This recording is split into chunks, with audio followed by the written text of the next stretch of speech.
Hi everyone, Mrs. Barberi here. Permission granted by Scholastic.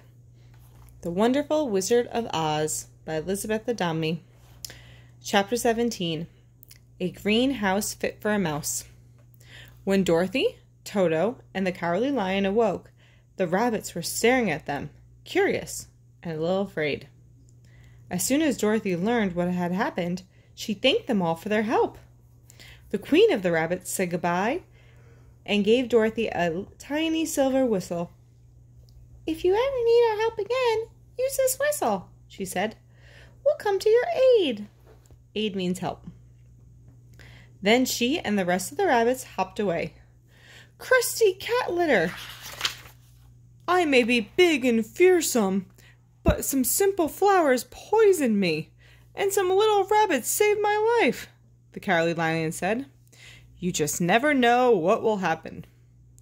Relieved to be out of danger, the five friends continued along and soon spotted the familiar yellow brick road. Here, the road was smooth and lined with a picket fence, just like it had been at the beginning of their journey. The only difference was that now the picket fence was green instead of blue. On each side of the path were fields as green as emeralds. Soon small green houses came into view, with little mice peeking out of them.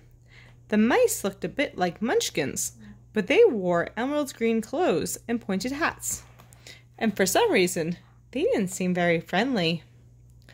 Summoning their courage, the five friends walked up to the house. Dorothy knocked on the front door. "Knock, knock." A rodent cracked the door open and eyed them suspiciously. "What do you want?" Dorothy noticed right away that the rodent was peering at the lion. She rushed to reassure the mouse. "Oh, don't be afraid. My friend would never hurt anyone." The mouse paused for a moment, then asked, "Where are you headed?" "To the Emerald City," replied Dorothy. "We're going to see the Great Wizard of Oz." The rodent raised an eyebrow. "No one has ever seen the Great Oz." Dorothy and her friends looked at one another in dismay. Dismay is a negative word. "But how can that be?" the Scarecrow asked. "He always stays in the palace throne room," the mouse explained. "Even his employees have never seen his true face.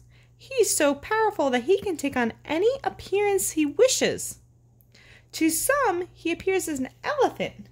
To others, a tiger, a fairy, or an elf. I assure you, there's no one in the world who can say for sure what the Wizard of Oz looks like." Dorothy sighed. "But we need his help. We've traveled so far." "What is it that you need?" the rodent asked, curious. "I must get back home to Kansas. The Scarecrow would like a brain, the Tin Woodman wishes for a heart, and the Cowardly Lion wants courage," Dorothy explained, chewing on her paw nails nervously. "Don't worry," the mouse assured her. "I don't know where Kansas is, but Oz knows every place in existence, and he has a ton of brains, hearts of every size, and an enormous jar stuffed with courage. If you manage to get in to see him, I know he'll be able to help with all of your requests." Chapter 18. The Guardian of the City. The kind mouse offered Dorothy and her friends to stay for the night. She gave them dinner and settled Dorothy and Toto in a comfortable room, while the lion curled up outside the door. The Scarecrow and Tin Woodman didn't eat or sleep, because they didn't need to, but they enjoyed taking a break. The following day, refreshed and full of energy, the five friends continued on their journey to the Emerald City. They walked all morning and afternoon until they reached a tremendously tall gate. It was covered in sparkling emeralds. There was a bell right next to the majestic gate. Dorothy rang it, and the door swung open immediately. The five friends stepped over the threshold and found themselves in a room where the walls shimmered with emeralds. The guardian of the city stood stiffly in the center of the room. He was a small mouse, no taller than a munchkin, dressed in all green. There he is. An enormous green trunk stood next to him. What do you want? The mouse asked sharply.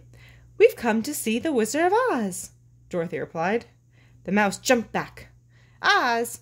But it's been years and years since anyone's asked to see him. Dorothy wasn't about to give up. Please, sir, let us pass. It's very important. The guardian scratched his snout, unsure. If it's truly important, I will let you pass. You must understand, if you want to see the wizard only out of curiosity, or if you plan to bother him with some kind of foolishness, you'll be locked up. Dorothy shivered. Moldy mozzarella! The wizard sounded awfully mean. Last chapter for today, Chapter 19, The Emerald City. The guardian of the Emerald City studied Dorothy and her friends carefully. Oz is a very good and just wizard, he explained, but when someone bothers him, he has been known to get angry. The Scarecrow took a step further. We don't want to bother him, the Scarecrow, he said, but we've made a long journey to get here. We have some serious requests. In that case, the guardian squeaked with a smile, come here and put on these glasses. He opened the green trunk. It was full of glasses of every shape and size, all drawn to the majestic palace of the Wizard of Oz. It rose powerfully from the heart of the city. Moldy mozzarella! After a long, dangerous adventure, they were finally there. And here they are, in the beautiful Emerald City. And everyone's wearing these special glasses. That makes me curious and wonder about them. What do you predict will happen next? We'll have to find out sometime. Next time. Read, read, read, and be kind.